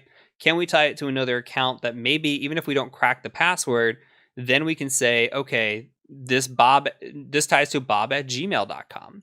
So like I would note this down and I would take this and copy it. So from a real world example, I would take all the data that I see on this website. I would collect all of the passwords, all of the usernames, everything. So like Tesla 9, all of this. I want to know what the passwords are. I want to know who the people are. I want to know all the data. Because if I could start finding patterns, if I could start putting things together, maybe I can even relate these back to their personal email accounts like we're talking about. And then I could see password patterns there or other passwords and just start tying this down. Because my goal is to break into an organization. If I'm doing a pen test, my goal is to break into an organization. So I'm going to take that data, and if I can find other passwords related to a personal account, I'm not going to go attempt to break into a personal account, but I will take that data and I will put it together and maybe try to break into their work email account with those passwords of that information. This can tie to an investigation as well. If you're hunting down an individual, you're trying to tie them to other accounts, this is incredibly useful. If you can find their data in a breach database and have a password, and that password's unique, you can search it, maybe find them somewhere else. You find an IP address, you find a name. There are often IP addresses in here, which we can tie to a location possibly. And see, here's that 9078 or DADE814. We could take this and maybe search it and see if it comes back anything. Who knows? Shark at Tesla. Okay. Shark at mail.ru. Look, this is a new email address. We didn't know about this one before. And look, it does us a favor. We searched DADE, but here's the capitalized. We didn't search for capitalized. We're not searching specific.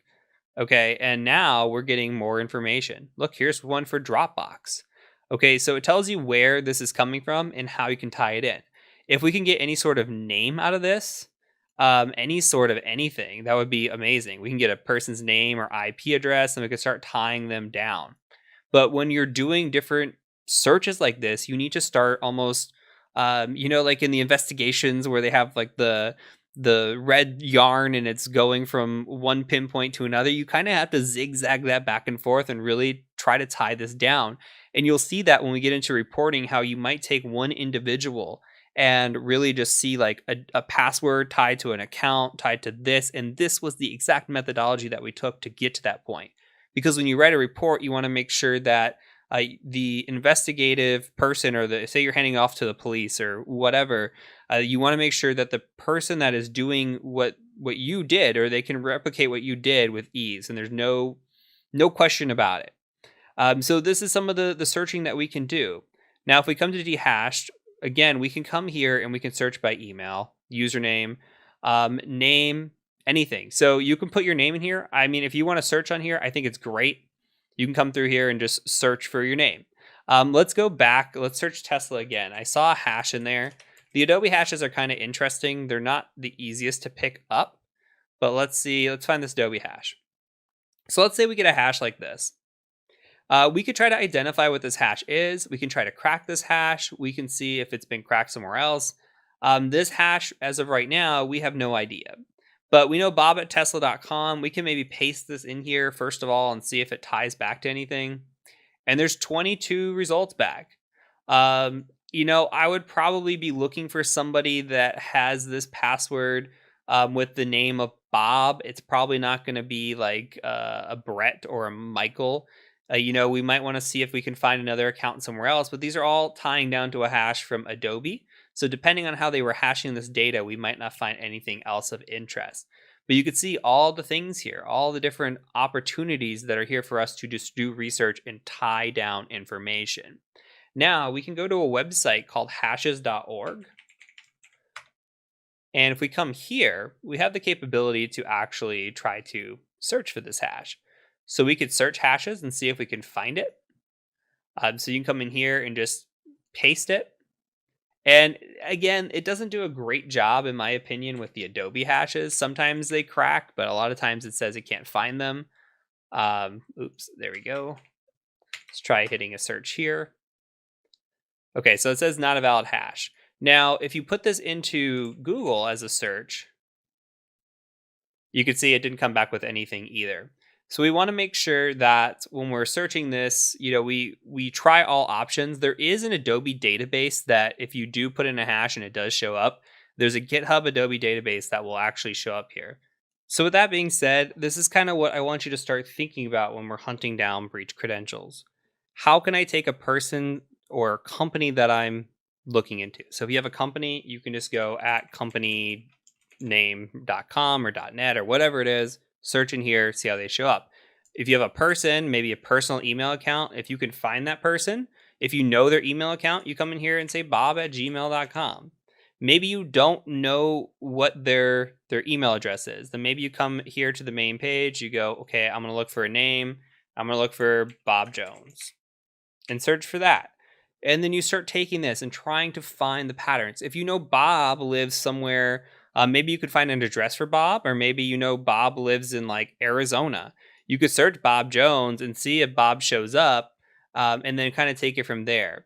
And there is some search operators that you can utilize. You can see Bob Jones is taking forever. You can put this in quotations and search it again, and kind of narrow down your results here. So if we click on this, you could see like here's a name of we got a lot of results, but here's the name of Bob Jones. This is a very common name. So but you could see like if we're trying to look this down, we can start searching and adding operators in here and trying to see if we can figure out to tie a username or something to them. So again, get your wheel spinning. Don't rely on just dehashed, but just rely on thinking about this. This is the thing you should be thinking about. Again, dehash could go down tomorrow. But if you're thinking about it in the way that the credentials and the information can be interwoven, remember that red yarn again, that's really what I want you to take away from this. So we're going to do another video on this. I'm going to show you some more, tools that are out there and some other things that you can do, offer alternatives to this, and then we'll wrap up this section. So I'll catch you over in the next video. Okay, we have reached the end of part 1. I am again going to link in the description below the link to part 2. So go ahead and click on that if you finish this, and we're going to meet you over in part 2 of the video.